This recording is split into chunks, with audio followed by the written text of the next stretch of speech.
السلام علیکم ورحمۃ اللہ وبرکاتہ۔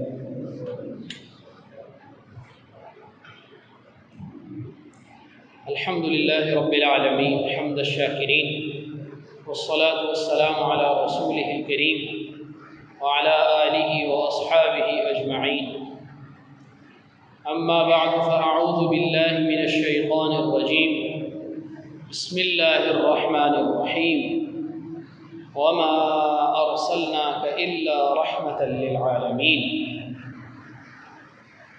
وقال رسول الله صلى الله عليه وآله وسلم: أنا سيد ولد آدم يوم القيامة ولا فخر، وبيدي لواء الحمد ولا فخر، وما من نبي يومئذ آدم فمن سواه إلا تحت لوائي،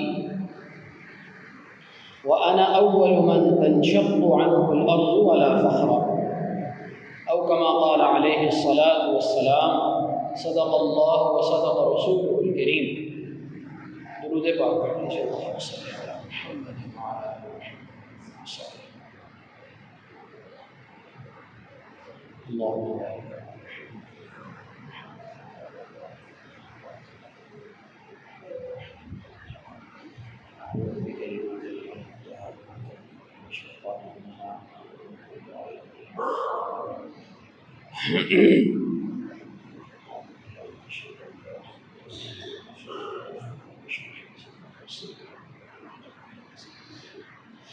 خواتین و حضرات، نمازی بھائی اور بہنوں، اللہ سبحانہ و تعالیٰ نے یوں تو ساری کی ساری انسانیت پر بالعموم اور رسول پاک صلی اللہ علیہ وآلہ وسلم کی امت پر بالخصوص بے شمار نعمتیں اور احسانات فرمائے ہیں، لیکن ان نعمتوں میں سے وہ نعمت جس کو اللہ سبحانہ و تعالیٰ نے اپنی کتاب مبین میں احسان کے ساتھ ذکر کیا ہے، وہ نعمت صرف اور صرف رسول اکرم صلی اللہ علیہ وآلہ وسلم کی بعثت ہے۔ چنانچہ ارشاد فرمایا: لقد من اللہ علی المؤمنین اذ بعث فیہم رسولا من انفسہم، کہ بلا شبہ تاکید کے ساتھ کہ اللہ تبارک و تعالیٰ نے اہل ایمان پر بہت بڑا احسان فرمایا کہ ان میں سے ایک رسول انہی میں بھیج دیے، یتلو علیہم آیاتہ ویزکیہم ویعلمہم الکتاب والحکمہ۔ اور پھر رسول اکرم صلی اللہ علیہ وآلہ وسلم کہ جو اوصاف ذکر فرمائے اور ذمہ داریاں ذکر فرمائیں، اگلی آیت میں ان کا ذکر ہے۔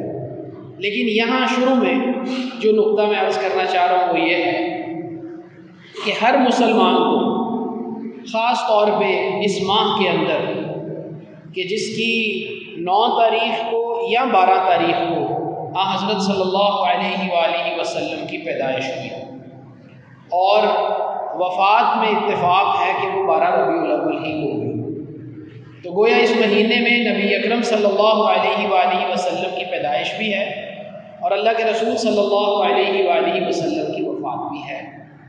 تو یوں تو تمام دنوں میں بالعموم اور جمعے کے دن میں بالخصوص حضرت صلی اللہ علیہ وآلہ وسلم کے ساتھ ہم اپنے تعلق کو درود شریف پڑھنے کے ذریعے سے تازہ کرتے رہتے ہیں، لیکن خاص اس مہینے میں جس طرف ہماری توجہ رہنی چاہیے وہ یہ ہے کہ میرا اور آپ کی زندگی کا کل سرمایہ اور میرا اور آپ کی زندگی کا سب سے بڑا سہارا وہ رسول اکرم صلی اللہ علیہ وآلہ وسلم کی ذات بابرکات ہے۔ اور یہ میں اس لیے ذکر کر رہا ہوں کہ دیکھیے کون آدمی ہے امت میں سے، کون ایسا ہے جو اللہ کے رسول صلی اللہ علیہ وسلم کی شفاعت کے بغیر جنت میں جائے گا؟ ہر ایک نے جنت میں جانا اللہ کے رسول صلی اللہ علیہ وآلہ وسلم کی شفاعت کے ساتھ ہی ہے، بلکہ پوری کی پوری انسانیت کا حساب و کتاب ہی نبی اکرم صلی اللہ علیہ وآلہ وسلم کی سفارش اور حمد کے ذریعے ہی ہوگا۔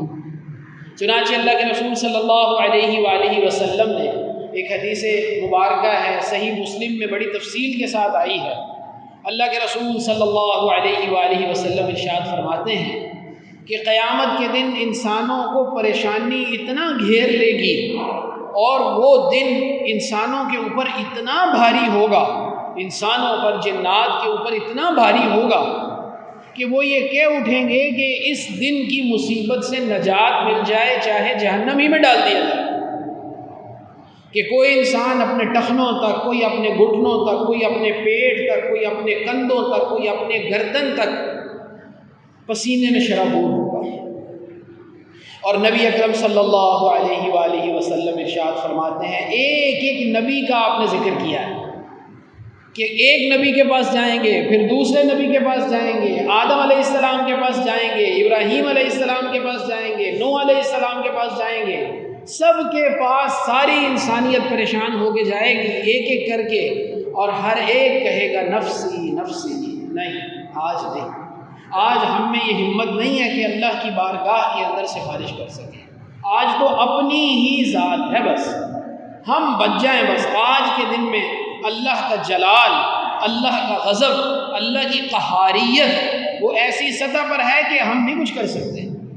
پھر آخر میں نبی اکرم صلی اللہ علیہ وآلہ وسلم کی خدمت میں حاضر ہوں گے، اور نبی اکرم صلی اللہ علیہ وآلہ وسلم نفسی نہیں کہیں گے، فرمائیں گے امتی امتی۔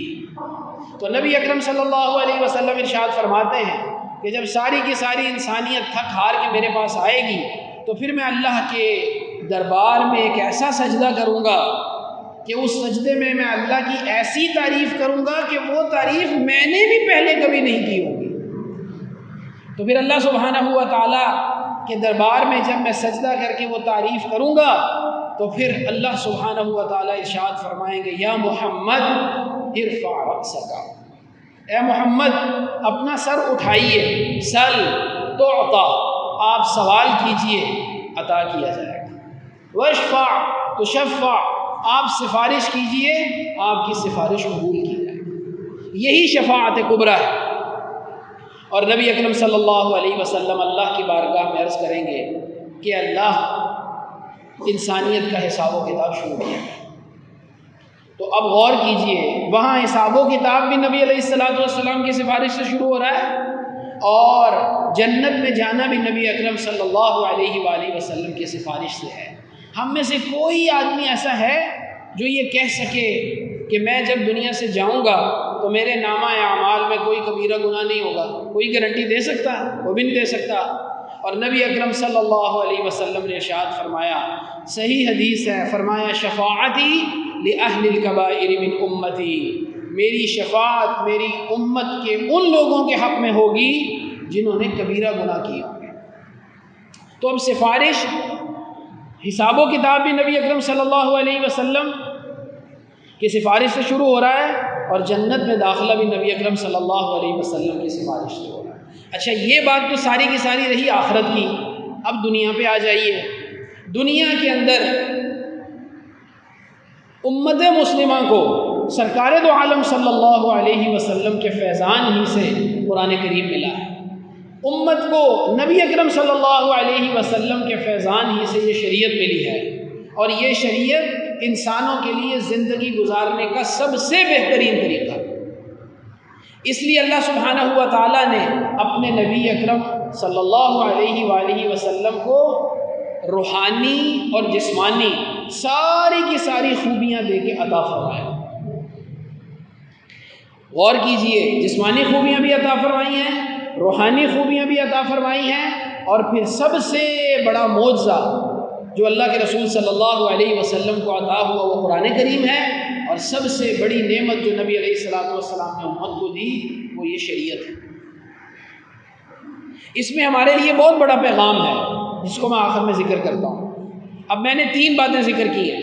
پہلی بات یہ کہ نبی علیہ السلام کو اللہ تبارک و تعالیٰ نے جسمانی طور پر بہترین پیدا کیا، چنانچہ حضرت انس رضی اللہ تعالیٰ عنہ کہتے ہیں کہ اللہ تبارک و تعالیٰ نے کوئی نبی ایسا نہیں بھیجا جس کا چہرہ خوبصورت نہ ہو۔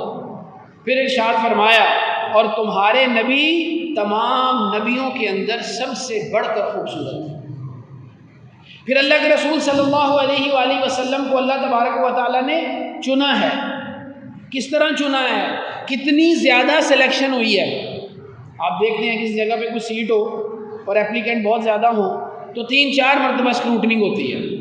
یہ 10,000 ہیں، پہلے ان میں سے 500 نکالیں اچھے، پھر ان 500 میں سے چلو 200 نکال لیں، سیکنڈ فیز یہ ہو گیا، پھر تھرڈ فیز کے اندر 100 نکالتے ہیں، پھر اس میں سے 5 نکالتے ہیں جتنے لینے ہیں۔ اور اللہ کے رسول صلی اللہ علیہ وسلم کیا ارشاد فرما رہے ہیں؟ اب غور کیجیے۔ نبی علیہ الصلوۃ والسلام نے ارشاد فرمایا ان اللہ اصطفیٰ کنانۃ من ولد اسماعیل، حضرت ابراہیم علیہ نبینا وعلیہ الصلوۃ والسلام کے 2 صاحبزادوں کے اندر نبوت چلی ہے۔ ایک طرف تھے حضرت اسحاق اور ایک طرف تھے حضرت اسماعیل۔ اب حضرت اسماعیل جن سے سارے کے سارے عرب پیدا ہوئے ہیں، نبی علیہ الصلوۃ والسلام حضرت اسماعیل کی اولاد کے ہزاروں، لاکھوں، کروڑوں، اربوں انسانوں میں سے اپنی سلیکشن کس طرح بیان فرما رہے ہیں؟ ان اللہ اصطفیٰ کنانۃ من ولد اسماعیل، اسماعیل علیہ نبینا وعلیہ الصلوۃ والسلام سے کئی قبیلے پیدا ہوئے، اللہ تبارک و تعالیٰ نے کنانہ کو چنا۔ تو کنانہ کی سلیکشن ہو گئی اسماعیل علیہ نبینا وعلیہ الصلوۃ والسلام کی ساری اولاد میں سے۔ کنانہ میں سے پھر سلیکشن ہوئی، واصطفیٰ قریشا من کنانہ تھا، پھر اللہ تبارک و تعالیٰ نے کنانہ میں سے بھی ایک قبیلہ منتخب کیا، وہ قریش کا قبیلہ تھا۔ پھر قریش کے قبیلے میں سے مزید سلیکشن ہوئی، ارشاد فرمایا واصطفیٰ بنی ہاشم من قریش، اللہ نے پھر قریش میں مزید سلیکشن کر کے بنی ہاشم کے خاندان کو چنا۔ پھر آپ نے فرمایا واصطفانی من بنی ہاشم، پھر بنی ہاشم میں سے بھی مزید سلیکشن ہوئی اور اللہ سبحانہ و تعالیٰ نے مجھے چنا۔ ارشاد فرمایا انا خیرہم بیتا وخیرہم نفسا، میں ان سب میں سے گھر کے اعتبار سے بھی سب سے بہتر ہوں اور اپنی ذات کے اعتبار سے بھی سب سے بہتر۔ تو ساری کی ساری انسانیت میں سے نبی اکرم صلی اللہ علیہ وآلہ وسلم کی ذات بابرکات کو چنا۔ پھر اللہ کے رسول صلی اللہ علیہ وآلہ وسلم کی ولادت سے پہلے سے آپ علیہ الصلوۃ والسلام کے دنیا سے رخصت ہو جانے تک ہر چیز رسول اکرم صلی اللہ علیہ وآلہ وسلم کی معجزہ ہے۔ یہود آپ کو کس طرح سے پہچانتے تھے؟ آپ کی مہر نبوت سے۔ عیسائی آپ کو کس طرح سے پہچانتے تھے؟ آپ کے چہرے کی خوبصورتی سے، آپ کے چہرے کی سچائی سے، آپ کے چہرے کے اوپر موجود نور سے۔ علماء نے لکھا ہے کہ اگر نبی اکرم صلی اللہ علیہ وسلم کو کوئی معجزہ بھی نہ دیا جاتا تو آپ علیہ الصلوۃ والسلام کا چہرہ مبارک ہی ایک معجزہ تھا۔ آپ کا چہرہ مبارک ہی ایک معجزہ تھا۔ چنانچہ نبی علیہ الصلوۃ والسلام کا پسینہ دیکھ لیجئے۔ حضرت ام سلیم، حضرت انس رضی اللہ تعالیٰ عنہ کی والدہ ہیں، نبی علیہ الصلوۃ والسلام ان کے گھر میں آرام کر رہے ہیں، انہوں نے ایک شیشی پکڑی اور اس میں نبی علیہ الصلوۃ والسلام کا پسینہ مبارک ڈالنا شروع کر دیا۔ سرکار کی آنکھ کھل گئی، سرکار نے فرمایا ام سلیم یہ کیا کر رہی ہو؟ وہ کہنے لگی میں آپ کا پسینہ لے رہی ہوں، میں اس کو خوشبو میں ملا لوں گی، اس لیے کہ کوئی خوشبو اس خوشبو کا مقابلہ نہیں کر سکتی۔ تو جن کا پسینہ بھی خوشبودار ہو، گویا جن کا پسینہ بھی معجزہ ہو، پھر نبی اکرم صلی اللہ علیہ وسلم کو آپ کی سماعت معجزہ تھی، آپ کی بصارت معجزہ تھی۔ آپ نماز کے لیے جب تشریف لاتے تھے تو کبھی کبھی ارشاد فرماتے تھے کہ دیکھو میرے پیچھے اپنی صفوں کو درست رکھنا، اس لیے کہ میں پیچھے سے بھی تم لوگوں کو دیکھ رہا ہوں۔ نبی اکرم صلی اللہ علیہ وسلم کی جو سماعت تھی وہ بھی معجزہ تھی۔ آپ علیہ الصلوۃ والسلام جن و انس پرند سب کی بولیاں سمجھ لیتے تھے۔ تو نبی اکرم صلی اللہ علیہ وسلم کی سماعت بھی معجزہ ہوئی، نبی علیہ الصلوۃ والسلام کی بصارت بھی معجزہ ہوئی کہ ادھر غزوہ خندق ہے، غزوہ خندق کے اندر پتھر توڑے جا رہے ہیں، خندق کھودی جا رہی ہے، ایک پتھر ایسا آ گیا کدال مارتے ہیں صحابہ، پتھر نہیں ٹوٹتا۔ نبی علیہ الصلوۃ والسلام کو جا کے خبر دی کہ اللہ کے رسول صلی اللہ علیہ وسلم ایک پتھر ہے یہ تو ٹوٹتا ہی نہیں ہے۔ سرکار نے ارشاد فرمایا اچھا مجھے لے جاؤ اس جگہ پہ۔ آپ علیہ الصلوۃ والسلام نے اس پر ایک ضرب لگائی، وہ ٹوٹ گیا، اور نبی علیہ الصلوۃ والسلام نے ارشاد فرمایا کہ میں نے اس پتھر کے ٹوٹنے پر روم اور فارس کی سلطنتوں کو دیکھا ہے، تم ان سلطنتوں کو فتح کرو۔ تو نبی علیہ السلام کی بصارت بھی معجزہ ہے۔ آپ علیہ السلام نے نماز پڑھائی اور نماز کے اندر اشارہ فرمایا۔ صحابہ کرام نے اللہ کے رسول صلی اللہ علیہ وسلم سے پوچھا کہ اللہ کے رسول صلی اللہ علیہ وسلم، آج ہم نے نماز میں دیکھا کہ آپ نے اشارہ فرمایا، تو آپ نے فرمایا کہ ہاں میں اللہ سبحانہ و تعالیٰ کے ہاں اللہ کی تعریف کر رہا تھا نماز میں کہ مجھے جنت دکھائی گئی، مجھے جنت دکھائی گئی، اور میں نے جنت کے اندر ایک انگور کا خوشہ دیکھا جو بہت بڑا تھا، تو میرے دل میں آیا کہ میں یہ خوشہ تمہارے لیے دنیا میں لے آؤں، اور اگر میں یہ دنیا میں تمہارے لیے لے آتا تو تم قیامت تک کھاتے رہتے، وہ ختم نہ ہوتا۔ تو نبی علیہ السلام کی بصارت بھی معجزہ ہے کہ آپ علیہ السلام عالم کون و مکان کو دیکھ رہے ہیں۔ پھر نبی علیہ السلام کی ذات بابرکات اس لحاظ سے بھی معجزہ تھی کہ آپ علیہ السلام کے آنے سے دنیا کے اندر ظلم و ستم کا خاتمہ ہوا۔ چنانچہ اللہ سبحانہ و تعالیٰ نے ایک عالم کی بات نہیں کی، ارشاد فرمایا وما ارسلناک الا رحمۃ للعالمین، ہم نے آپ کو سارے ہی جہانوں کے لیے رحمت بنا کے بھیجا۔ اب ہمارے سامنے تو ایک عالم ہے، لیکن اللہ سبحانہ و تعالیٰ کو معلوم ہے کہ کتنے عالم ہیں، اور اللہ کے رسول صلی اللہ علیہ وسلم کس کس کے لیے رحمت بنا کے بھیجے گئے ہیں۔ صحابہ کرام رضوان اللہ علیہ مجمعین ایک جگہ پہ ایک غزوہ میں گئے، وہاں پہ کچھ دیر آرام کیا تو دیکھا کہ ایک پرندہ ہے، چڑیا یا چڑیا کی طرح کا کوئی پرندہ ہے، اور اس نے کچھ بچے دیے ہوئے ہیں۔ تو صحابہ کرام نے ان کے جو بچے تھے ان کو ماں سے علیحدہ کر دیا دیکھنے کے لیے کہ ماں کا رد عمل کیا ہوتا ہے۔ تو سرکار دو عالم صلی اللہ علیہ وسلم کو معلوم ہوا تو آپ علیہ السلام نے ممانعت فرمائی کہ ایسا مت کرو۔ پھر اللہ کے رسول صلی اللہ علیہ وسلم نے ممانعت فرمائی۔ دیکھیں چونٹیاں اللہ کے نبی کی رحمت سے حصہ پا رہی ہیں، چونٹیاں اللہ کے نبی کی رحمت سے حصہ پا رہی ہیں، پرند اللہ کے نبی علیہ السلام کی رحمت سے حصہ پا رہے ہیں، اور جانور اللہ کے نبی علیہ السلام کی رحمت سے حصہ پا رہے ہیں۔ ایک جانور سرکار دو عالم صلی اللہ علیہ وسلم کی خدمت میں آتا ہے، اونٹ، اور نبی علیہ السلام کی خدمت میں پہلے سلام پیش کرتا ہے اپنی زبان میں اور پھر کچھ بات کرتا ہے۔ نبی اکرم صلی اللہ علیہ وسلم ارشاد فرماتے ہیں کہ یہ اپنے مالک کی شکایت لگا رہا ہے کہ مجھ سے کام زیادہ لیتا ہے اور مجھے کھانے کے لیے چارہ کم دیتا ہے، کھانے کے لیے دیتا کچھ نہیں ہے اور میرے سے کام زیادہ لیتا ہے۔ نبی اکرم صلی اللہ علیہ وسلم یہاں پہ جانوروں کے لیے بھی رحمت بنا کے بھیجے گئے، آپ علیہ السلام انسانوں کے لیے رحمت بنا کے بھیجے گئے۔ غلاموں کو ہمیشہ عرب کے اندر علیحدہ رکھا جاتا تھا، غلام ساتھ نہیں رہتے تھے، غلاموں کی رہائشیں بالکل علیحدہ ہوتی تھی۔ جو پاپولیٹڈ ایریا ہوتا تھا جہاں پہ لوگ رہتے تھے، جس کو شہر بنایا جاتا تھا، وہاں غلاموں کو رہنے کی اجازت نہیں تھی، غلاموں کو بالکل بستی سے علیحدہ رکھا جاتا تھا، کوئی حق ان کا نہیں تھا۔ مالک کا دل کرے کھانے کو دے دے، مالک کا دل کرے کھانے کو نہ دے۔ اور اللہ کے نبی علیہ السلام تشریف لائے تو ان کو کیسی رحمت سے حصہ ملا کہ نبی علیہ السلام غلاموں کے حقوق بیان کر رہے ہیں، اور اتنے حقوق بیان کرتے رہے، اتنے حقوق بیان کرتے رہے کہ جب دنیا سے تشریف لے جا رہے تھے تو ارشاد فرمایا الصلاۃ وما ملکت ایمانکم، نماز پڑھتے رہنا، غلاموں کے حقوق ادا کرتے رہنا۔ تو اللہ کے نبی علیہ السلام کی رحمت سے غلاموں کو بھی حصہ ملا، اللہ کے نبی علیہ السلام کی رحمت سے سارے کے سارے آزاد لوگوں کو بھی حصہ ملا، اللہ کے نبی علیہ السلام کی رحمت سے عورتوں کو بھی حصہ ملا۔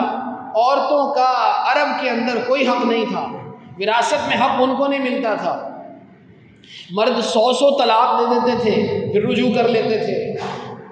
اللہ سبحانہ ہوا تعالیٰ نے نبی اکرم صلی اللہ علیہ وآلہ وسلم کی فیض سے جو شریعت عطا فرمائی، نبی علیہ السلام نے عورتوں کے حقوق بیان فرمائے، عورتوں کو مارنے سے منع کیا۔ اور ابن سعد نے لکھا ہے کہ جب نبی علیہ السلام دنیا سے تشریف لے جا رہے تھے تو ایک روایت میں آتا ہے، ایک روایت میں تو یہ آتا ہے کہ نماز کا حکم فرمایا اور فرمایا غلاموں کے حقوق ادا کرو، اور ایک روایت میں آتا ہے ارشاد فرمایا اتقوا اللہ فی الضعیفین المملوک والمرأة، دو کمزور لوگوں کی، دو کمزور جنس کی حفاظت کرتے رہنا، اللہ سے ڈرتے رہنا، ایک عورت ہے اور ایک غلام ہے۔ تو دیکھیے سب کے سب کو نبی اکرم صلی اللہ علیہ وآلہ وسلم کی رحمت سے حصہ مل رہا ہے۔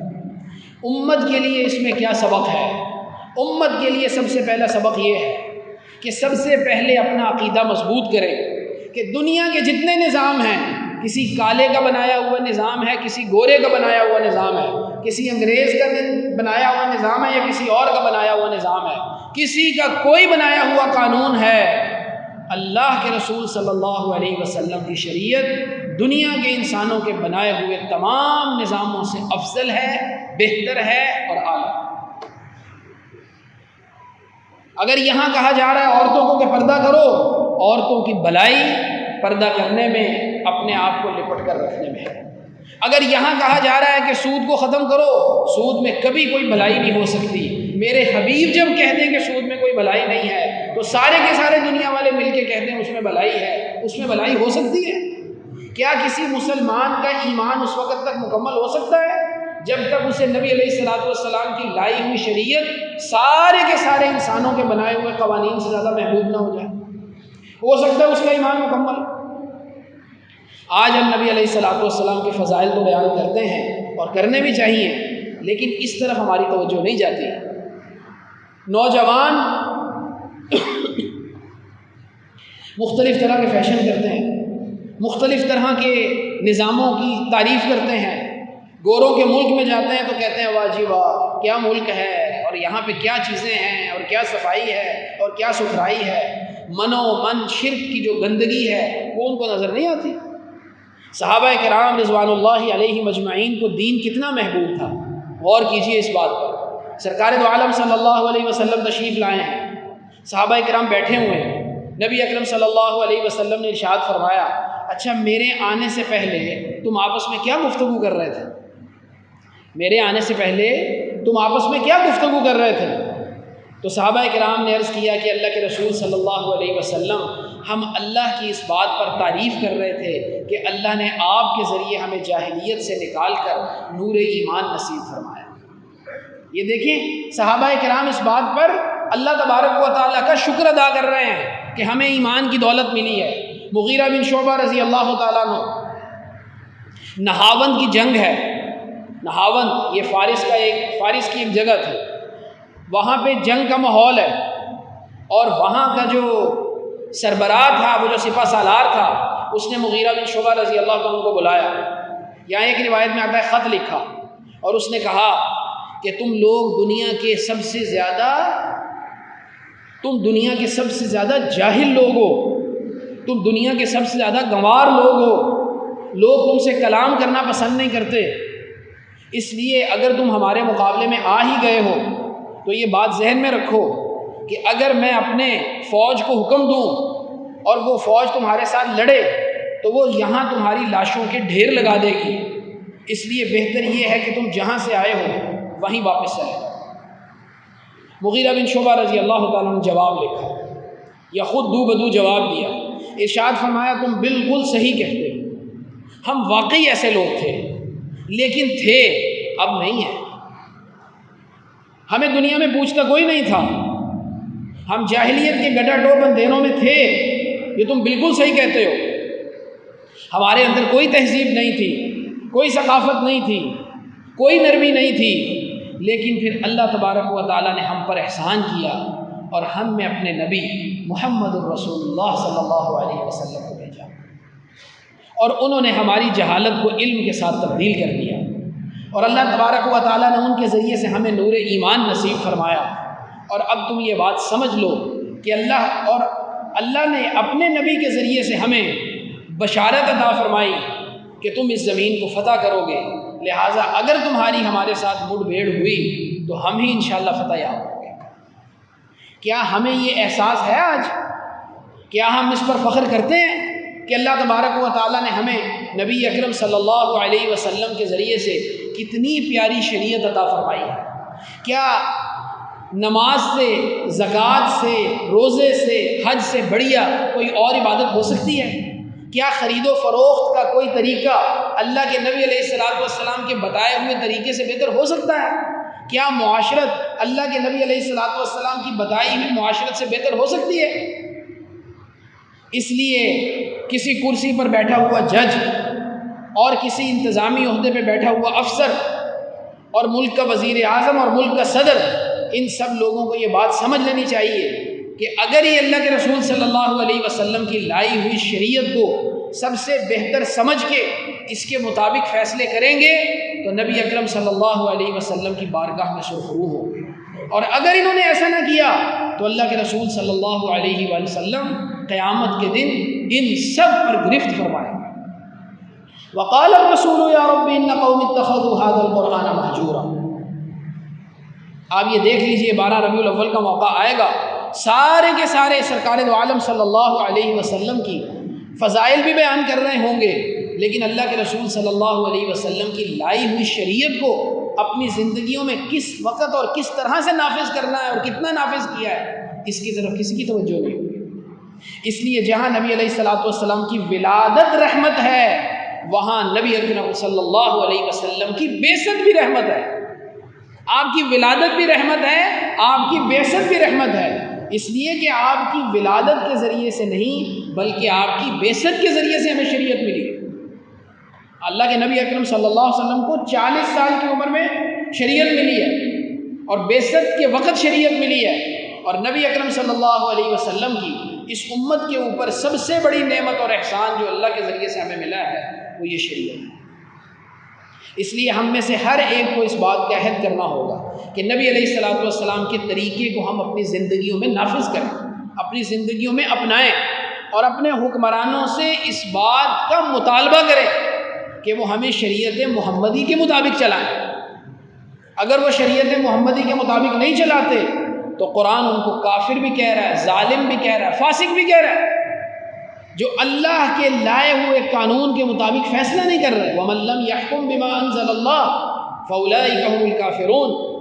آپ غور کیجئے اس بات پر کہ نبی علیہ الصلوۃ والسلام باوجود اس کے کہ رحمت للعالمین ہے، اللہ کے نبی علیہ الصلوۃ والسلام کو سب سے زیادہ غصہ، سب سے زیادہ غضب آپ کو اس وقت ہوتا تھا جب اللہ کا کوئی حکم ٹوٹ رہا ہوتا، اللہ کا کوئی حکم ٹوٹ رہا ہوتا تھا۔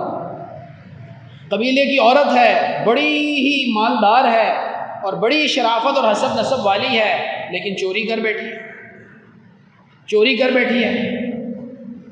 اب وہ قبیلے والے آئے ہیں مدینہ منورہ اور آگے کہتے ہیں کہ اس کو کسی طریقے سے اس بات سے بچا لو کہ اس کا ہاتھ نہ کٹے۔ اب سفارش کون کرے؟ تو اسامہ کو منتخب کیا گیا، جو نبی علیہ الصلوۃ والسلام کے منہ بولے بیٹے حضرت زید کے بیٹے ہیں، اور نبی اکرم صلی اللہ علیہ وسلم کو حسنین سے جتنی محبت تھی اتنی محبت اسامہ سے تھی۔ اب اسامہ کو آگے کیا کہ آپ ذرا بات کیجئے، اسامہ آگے ہوئے بات کیجئے، بات کی، نبی علیہ الصلوۃ والسلام کا چہرہ مبارک کا رنگ متغیر ہو گیا۔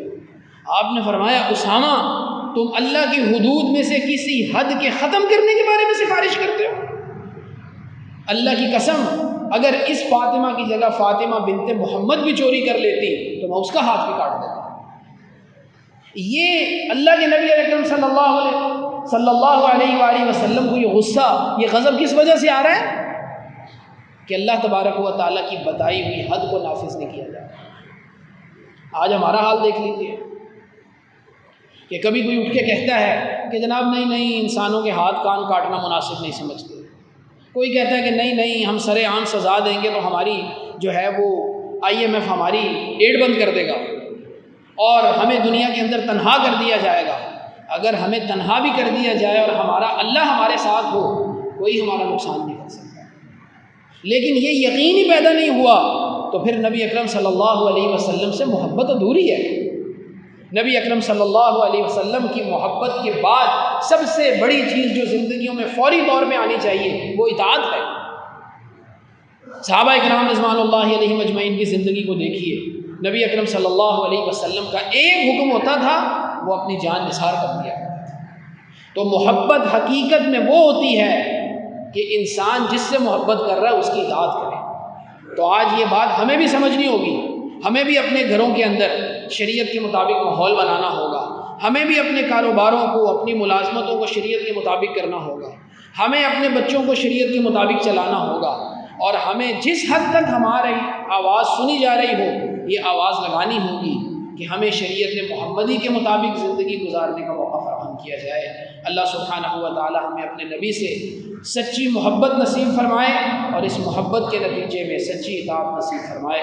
وآخر دعوانا الحمدللہ رب العالمین۔